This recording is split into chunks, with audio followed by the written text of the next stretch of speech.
introduce the Telangana Bhubharati Records of Right in Land Bill 2024.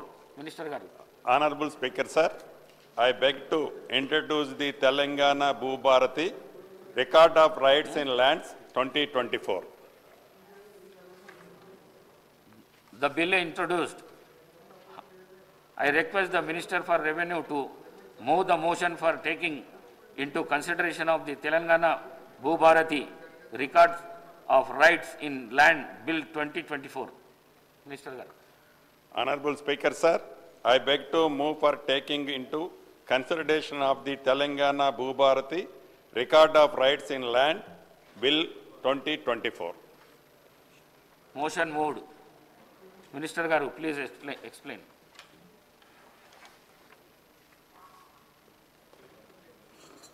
అధ్యక్ష,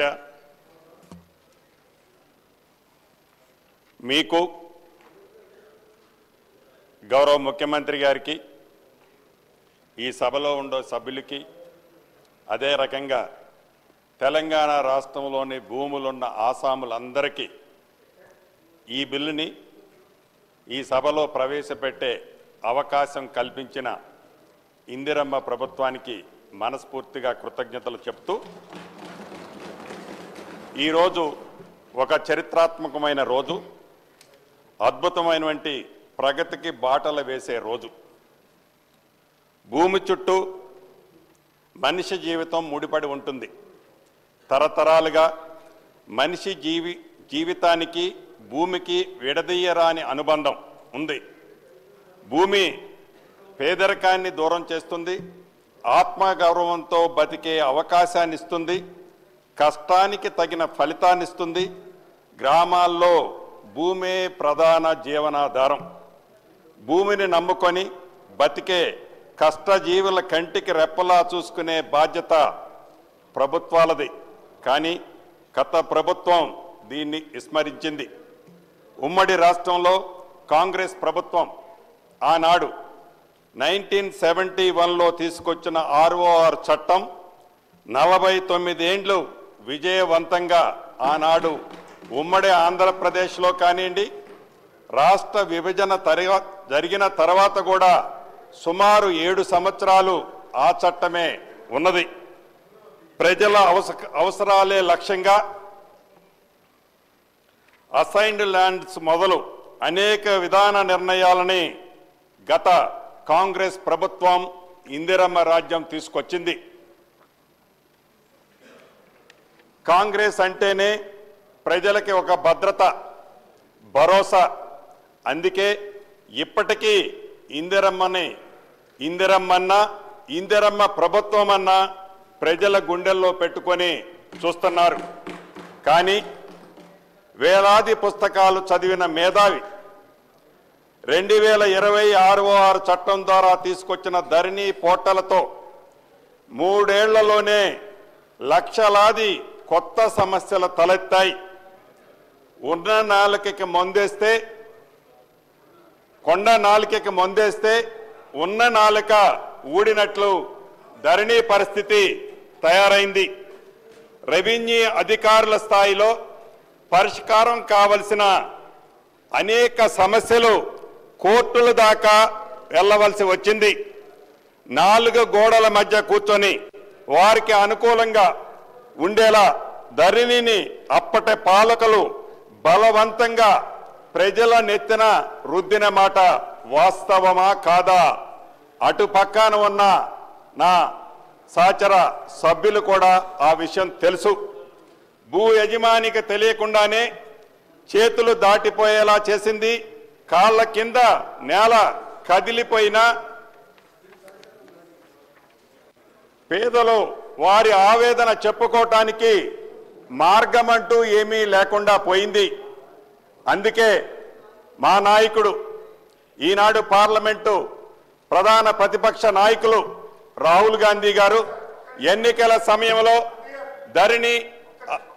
ధరణి Arabia మహాసముద్రంలో వేస్తామని హామీ ఇచ్చాం. మా హామీని తెలంగాణ ప్రజలు పూర్తిగా విశ్వసించి అధికారాన్ని అప్పగించారు. దానికి అనుగుణంగా గౌరవ మా ముఖ్యమంత్రి రేవంత్ రెడ్డి గారు కానివ్వండి, ఈనాడు ఉప ముఖ్యమంత్రి వర్యులు బట్టి విక్రమార్క గారు కానివ్వండి, పాదయాత్ర చేసేటప్పుడు ఎన్నికల ముందు ఏదైతే ఇందిరమ్మ రాజ్యం వస్తే, ఇందిరమ్మ రాజ్యం వచ్చిన తర్వాత ధరణిని బంగాళాఖాతంలో వేస్తామని చెప్పాం. అన్న మాట ప్రకారం మాట తప్పని ఇందిరమ్మ రాజ్యంలో కొద్దిగా లేట్ అయినా ఇచ్చిన మాటను నెరవేర్చే దిశలో ధరణినే కాదు, లోపభూయిష్టమైన ఇద్దరు వ్యక్తులు తయారు చేసిన ఆనాటి ఆర్ఓఆర్ చట్టం 2020ని కూడా పూర్తిగా ప్రక్షాళన చేసి ఇప్పుడు భూభారతిని తెచ్చుకోవటం జరుగుతుంది. ఇందిరమ్మ ప్రభుత్వం ఏర్పడిన వెంటనే మా సీఎం రేవంత్ రెడ్డి గారి సూచనల మేరకు ధరణి కష్టాలను తెలుసుకొని వాటి పరిష్కారానికి భూ నిపుణులతో ఒక కమిటీని ఏర్పాటు చేశాం. అనేక సార్లు వివిధ రాష్ట్రాలలో పర్యటించి అక్కడ రెవెన్యూ చట్టాలని క్షుణ్ణంగా, ఒక్కసారి నేను మాట్లాడటం అయిపోయిన తర్వాత మీరు మాట్లాడదురు కానీ చెప్పండి.